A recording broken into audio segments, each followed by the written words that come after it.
بسم اللہ الرحمن الرحیم۔ السلام علیکم ڈیئر اسٹوڈنٹس، میں روبینہ بگٹی آپ سے مخاطب ہوں۔ ان دنوں بطور assistant professor SMBB government girls degree college Azam Basti میں تعینات ہوں۔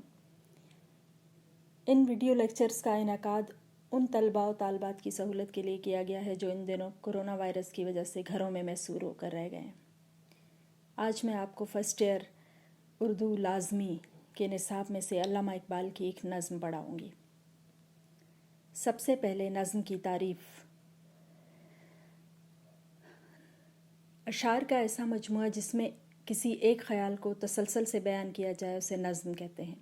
نظم کے لغوی معنی لڑی میں موتی پرونے کے ہیں۔ تنظیم، ترتیب، نظم و ضبط کے مفاہیم میں بھی اس لفظ کو استعمال کیا جاتا ہے۔ جس طرح ادب کو شاعری اور نثر کے خانوں میں بانٹا جاتا ہے، اسی طرح پوری شاعری کو ہم غزل اور نظم میں تقسیم کر سکتے ہیں۔ یہ نظم کے محدود تر اور جدید تر معنی ہیں۔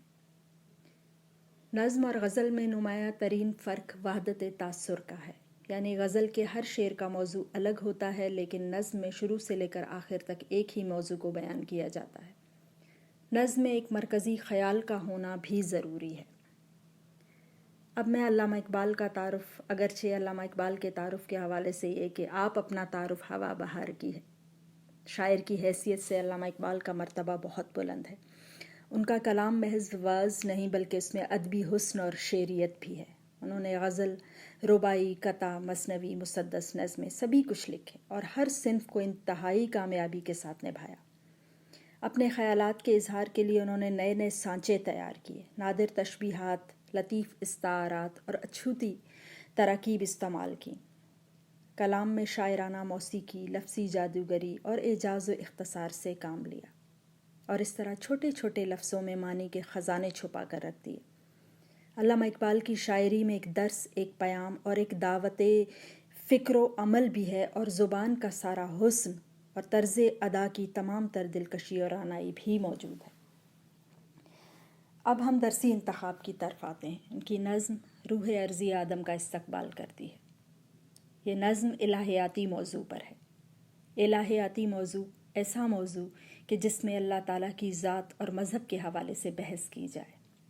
یہ نظم علامہ اقبال کے دوسرے مجموعہ کلام بال جبرائیل میں سے لی گئی ہے۔ نظم کا موضوع بطور خاص قصہ آدم ہے، اور قصہ آدم پر علامہ اقبال نے اپنے لیکچروں میں بھی مفصل بحث کی ہے۔ اگر غور کیا جائے تو انسان کی ساری کہانی انسان، خدا اور کائنات کے گرد ہی گھومتی ہے۔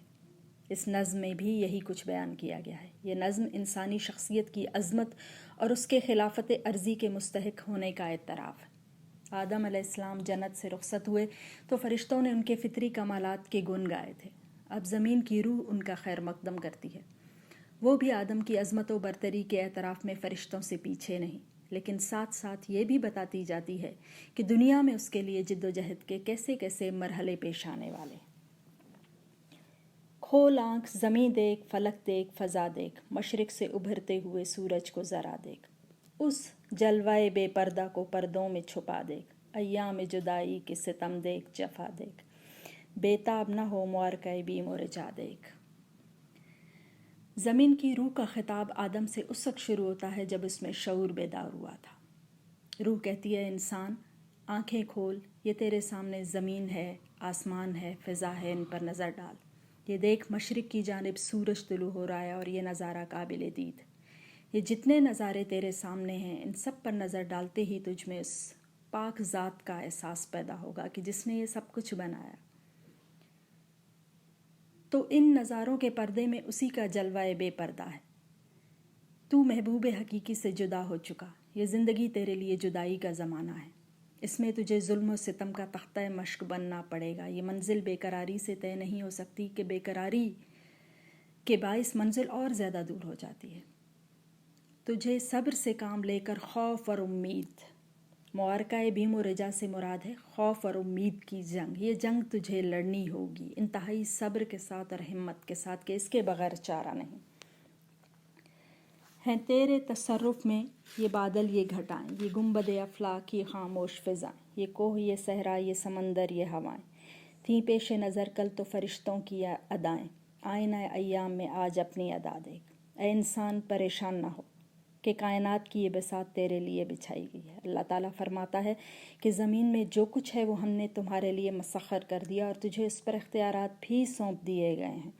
کل تک تم جنت میں تھے اور فرشتوں کی ادائیں پیش نظر تھیں، لیکن آج آئینہ ایام میں یعنی وقت کے آئینے میں تجھے اپنی ادا دیکھنی ہے، اپنا کردار متعین کرنا ہے، اور تم نے ثابت کرنا ہے کہ تو واقعی اللہ تعالیٰ کی خلافت اور اللہ تعالیٰ کی نیابت کے قابل تھا۔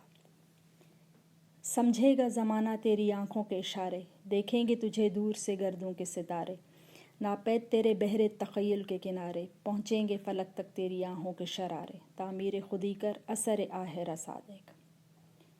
روح ارضی جناب آدم کو اپنی ذات پر بھروسہ اور صلاحیتوں سے استفادے کا درس دیتی ہے۔ وہ کہتی ہے کہ ابھی آپ نوارد ہیں اور حیرت اور استعجاب کے عالم میں دیکھتے ہیں سب کچھ، مگر آپ کی فکری اور ذہنی قوتیں بے پناہ ہیں، اس لیے ایک وقت ایسا آئے گا کہ آپ فضاؤں اور خلاؤں پر حکمرانی کرو گے۔ ناپید تیرے بحر تخیل کے کنارے یعنی خیال کا سمندر جو ہے وہ لامتنائی ہے، تیری ذہانت بے پناہ ہے، پہنچیں گے فلک تک تیری آہوں کے شرارے، کہ تیرے سینے سے آہیں اٹھیں گی اور ان کے شرارے آسمان تک پہنچیں گے، لیکن اس کے لیے شرط یہ ہے کہ آپ کو اپنی خودی کی تعمیر کرنی ہوگی، اس کو پروان چڑھانا ہوگا۔ تعمیر خودی کر اثر آہ رسا دیکھ، پھر اس کے بعد آپ کی آہ میں ایسا اثر پیدا ہوگا کہ جس کی رسائی فوراً بارگاہ الہی تک ہوگی۔ اب اگلے بند پہ آ جائیے۔ خورشید جہاں تاب کی ذو تیرے شرر میں، آباد ہے ایک تازہ جہاں تیرے ہنر میں، جنت تیری پنہا ہے تیرے خون جگر میں، جشتے نہیں بخشے ہوئے فردوس نظر میں۔ اے پیکر گل، یہ لفظ پیکر گل ہے، پیکر گل نہیں، بچے اکثر اسے پیکر گل پڑھتے ہیں۔ پیکر گل یعنی مٹی کا پیکر، کوشش پہم کی جزا دیکھ، کہ قدرت نے دنیا کو روشن کرنے والے سورج کی چمک دمک تیری ایک چنگاری کے اندر رکھتی ہے۔ تجھے وہ ہنر عطا کیا ہے جو نیا جہان نئی دنیا پیدا کر سکتا ہے۔ تیری غیرت و حمیت نے بخشی ہوئی جنتیں قبول نہیں کی، یہی وجہ ہے کہ دنیا کو جنت بنانے تو یہاں چلایا۔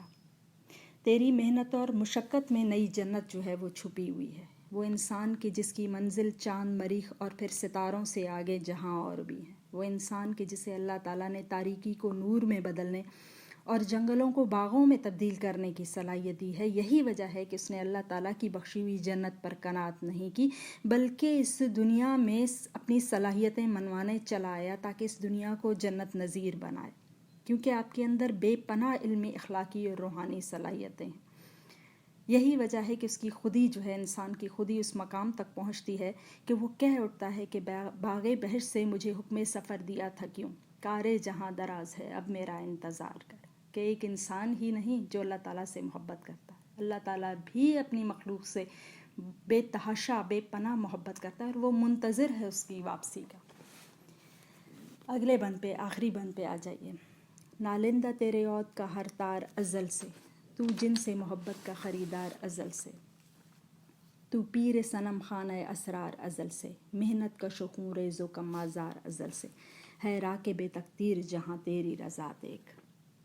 اب اس آخری بند میں علامہ اقبال کا کہنا ہے کہ تو ہی اسرار کے بت خانے کا پیر و مرشد ہے، تو محنت و مشقت اٹھاتا ہے، اپنا خون پسینہ ایک کرتا ہے اور کسی کو ستاتا نہیں، کسی کو تنگ نہیں کرتا۔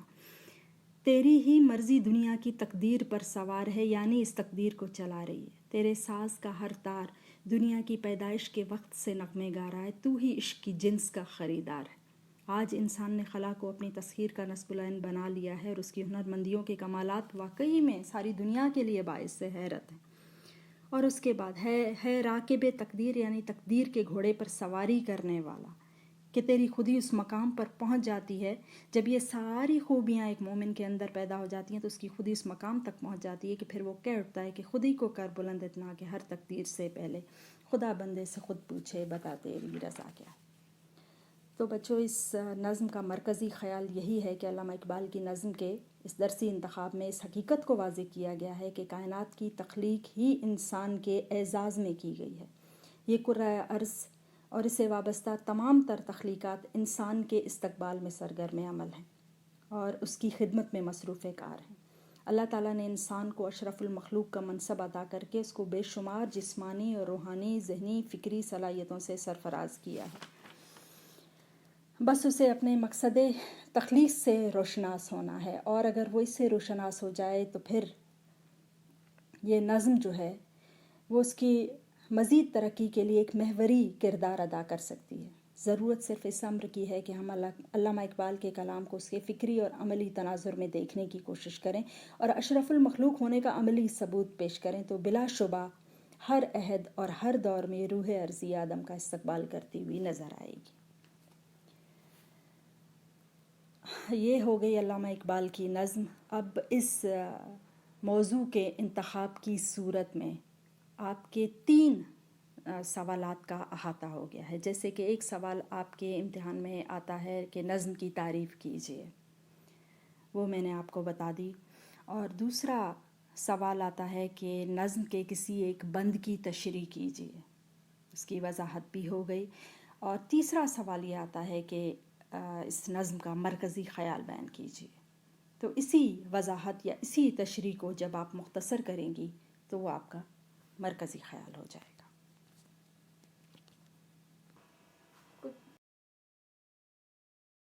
اوکے ڈیئر اسٹوڈنٹس، امید ہے کہ ان 3 سوالات کے حوالے سے آپ کی مشکل آسان ہو گئی ہوگی جو ممکنہ طور پر امتحان میں آ سکتے ہیں. میری دعا ہے کہ اللہ تعالیٰ آپ سب کا حامی و ناصر ہو، اس موذی وبا سے سب کو نجات ملے اور معمولات زندگی پہلے کی طرح رواں دواں ہو جائے. شکریہ.